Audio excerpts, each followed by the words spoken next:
Assalomu alaykum barchaga, sizlar bilan Zamira bu degani yana bitta grammatik mavzu. Bugun sizlar bilan birga sha mavzusini ko'rib chiqamiz.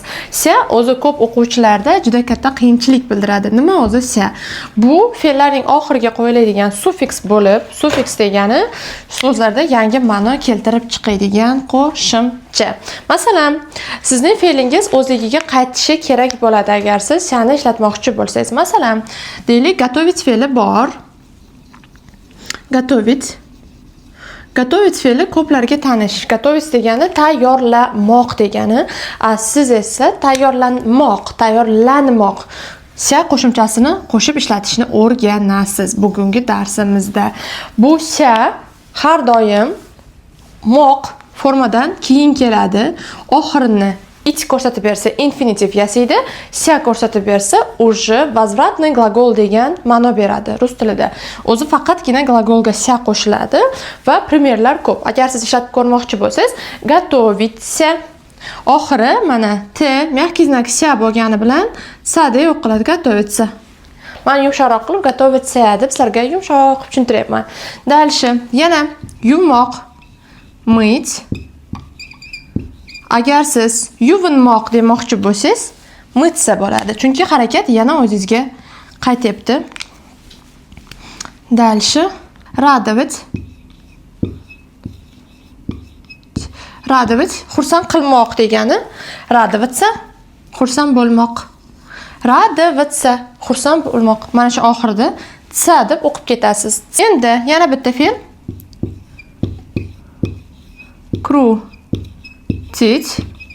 Крутить degani aylantirmoq degani, крутиться degani aylanmoq degani, крутить. Dальше yana bitta fe'l. Собирать. Собирать degani yig'moq degani, собираться yig'inmoq degani. Deylik, qaqadir yig'inib tayyor bo'lib ketishingiz собираться. Что ты делаешь? Я собираюсь. Men tayyorlanyapman. Da, yig'inyapman. Endi крутиться.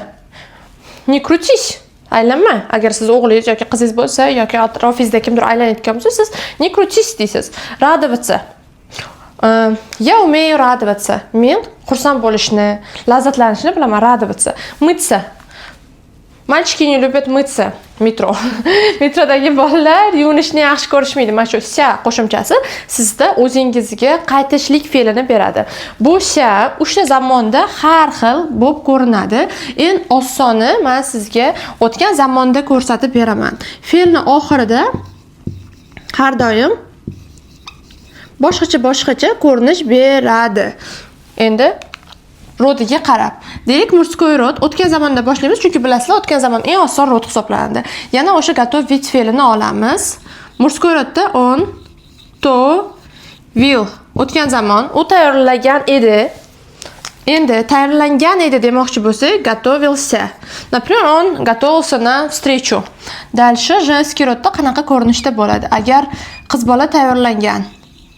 Zamira готовилась на свидание. Готовила женский rodda tayyorlagan edi. Готовилась bu уже tayyorlangan edi. Svidaniyaga. Masalan, средний rodimiz ham bor. Средний rodni ham unutmasligimiz kerak. Средний rodda мясо готовило и se bilan beriladi, mягкий znagi bilan. Ko'ryapsizmi? Sha edi, se bo'ldi. Ko'pligini ham ko'rib chiqamiz hozir. Agarda sizda ko'plik bo'lsa, множественное число bo'lsa, ular tayyorlanishgan demoqchi bo'lsangiz yoki biz tayyorlanganmiz demoqchi bo'lsangiz o'tgan zamonda yoki sizlar tayyorlangansizlar demoqchi bo'lsangiz, готовили tayyorlashgan da, и готовились tayyorlanishgan bo'ladimi shuni? O'zimga qaytish bo'ladi-da. Xo'p, ketdik. Mana bu yerda sha bo'ldi. Nima uchun? Chunki bu yerda undosh va undosh, unli, undosh, unli, undosh, undosh, unli, undosh. Mana bu sha.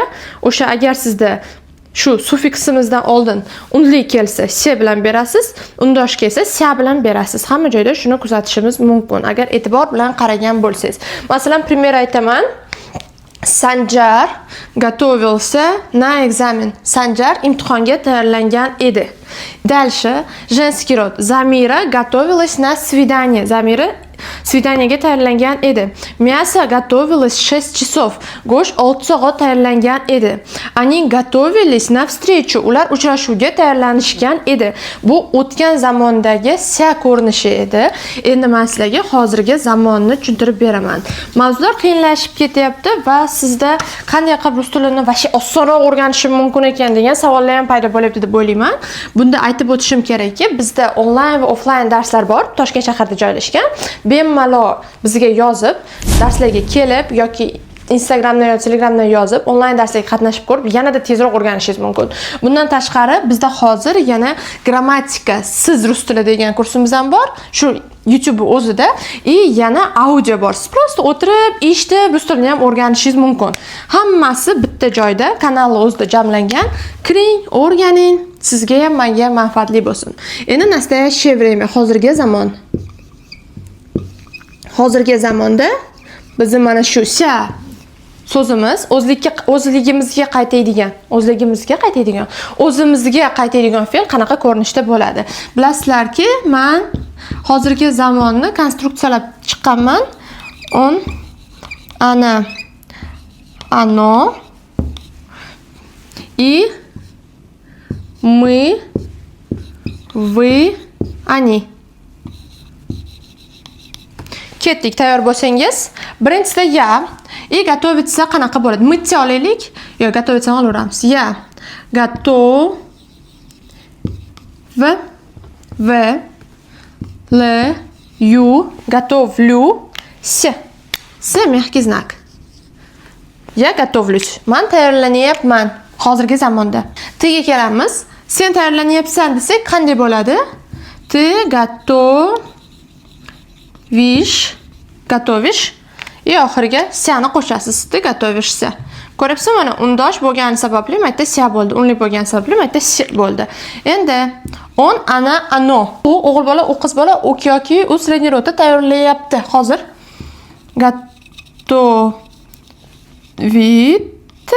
готовит tayyorlayapti. Nimadurni и готовится tayyorlanyapti. O'zi nimadurga tayyorlanyapti. Мы bo'lsak qanday bo'ladi? Qarang.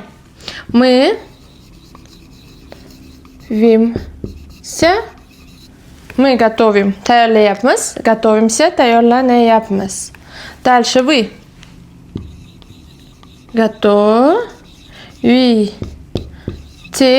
готовите bo'lsa tayyorlayapsiz, готовитесь bo'lsa tayyorlanyapsiz. Дальше они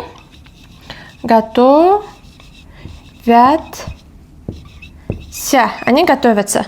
Ular tayyorlanyaptilar.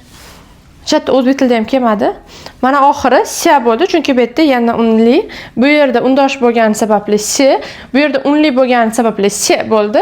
Bu yerda undosh bo'lgani uchun sia, bu yerda unli bo'lgani uchun sia, bu yerda undosh bo'lgani uchun sia, bu yerda undosh bo'lgani uchun yana bir marta sia. Buni hammasini ko'rdingiz deb umid qilaman, tushundingiz. Я готовлюсь, ты готовишься. Он готовится, мы готовимся, вы готовитесь, они готовятся. Bu yerda ozgina talaffuzingizda ham tiniq chiqmasligi mumkin, lekin bu katta xato emas. Buni juda ham o'ylamasdan bemalol qilaversangiz ham bo'ladi. Bu mana bu fe'llarga yana boshqa fe'llarni ham qo'shishimiz mumkin. Masalan, poterять degani yo'qotmoq, потеряться yo'qolib qolmoq. Kupать degani kimnidir cho'miltirmoq, kupаться degani cho'milmoq degan o'zingiz. Учить o'qitmoq degani, учиться degani o'qimoq degani. Yana ikkita fe'l bor. Ularning formasi yo'q. Ular har doim shunaqa sialik keladi. Например, yozib qo'yaman uni ham.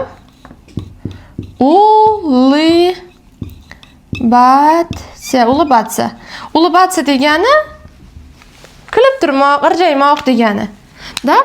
Улыбаться. Bu har doim sia bilan keladi. Tepadagilar siasiz kelishi mumkin. Bu har doim sia. Улыбать degan fe'l yo'q. Kimdir kuldirish yoki yana смеяться.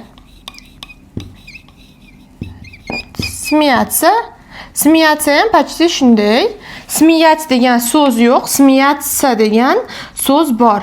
Bularni yanada zo'rroq tushunish uchun iloji boricha yodlab olishga harakat qilasiz primerlar bilan yoki Telegramda menga yozib qo'ying. To'liq ro'yxatda sizga tashib beraman. Endi kelasi zamon rus tilida nima deyiladi? Rus tilida kelasi zamon будущее время deyiladi. Будущее времяda bizning mana bu o'zimizga qaytish fe'li qanaqa ko'rinishda bo'lar ekan, uni ham ko'rib chiqamiz. Da ketdik. Будущее времяda готовить fe'li готовится tayyorlamoq. Xuddi shunday deylik, ya budu deysiz. Budu degani men budu готовиться. Men tayyorlanaman kelasi zamonda. Yoki мы будем. Мы будем degani biz tayyorlanamiz degani. Endi ты будешь. Ты будешь. Sen tayyorlanasan, ты будешь готовиться. Вы xuddi shunday. Вы будете. Siz tayyorlanasiz, вы будете готовиться. Дальше. Он, она, оно nima bo'ladi? Будет bo'ladi. И они будут bo'ladi.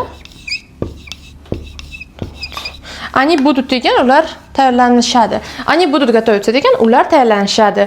Дальше он будет готовиться, u tayyorlanadi. Ты будешь готовиться, sen tayyorlanasan. Вы будете готовиться, siz tayyorlanasiz. Я буду готовиться, men tayyorlanaman. Мы будем готовиться, biz tayyorlanamiz bo'ladi. Buni tushundinglar degan umiddaman. Bu bizda kelasi zamon. Agar kelasi zamonda tayyorlanaman yoki я буду мыться, men yuvinaman. Я буду радоваться, men xursand bo'laman. Я буду крутиться, men aylanaman. Я буду собираться, men yig'inaman.